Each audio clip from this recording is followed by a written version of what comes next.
मंडळी, माझ्याकडे कोण आले? आता हे माझे नातेवाईकच आहेत. माझ्या बहिणीच्या जावेची बहीण पुण्यावरून आल्यात ताई.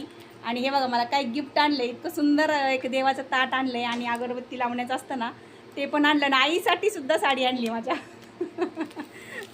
तर एक धावती भेट, त्या राहुरीला लग्नाला आल्या होत्या आणि एक धावती भेट द्यायला त्यांचा म्हणजे काय म्हणतात ना, त्यांना यायचंच होतं काही झालं तरी प्रेम. की भेट घेतल्याशिवाय मी जाणारच नाही. मी कांडप मशीनवर दिवसभर होते, म्हणजे दुपारपर्यंत होते, तरी त्यांचा फोन आलाच मला की मी आले म्हणून. थेट गावात आले आणि त्यांनी मला कॉल केला की मी आले देवळालीमध्ये. तर भेट झाली, खूप छान वाटलं मला ताईंशी बोलून. पुण्यात राहतात कैक वर्ष, पण वाटत नाही त्यांच्याकडे बघून का त्या अस्सल पुणेकर आहे, त्या गावच्याच आहेत आमच्या. म्हणजे पुण्यात राहूनसुद्धा त्यांनी गावची नाळ सोडलेली नाही आहे, याचा एक खरंच मला खूप छान अभिमान आणि आनंद होतो. तर खरंच मनापासून धन्यवाद ताई.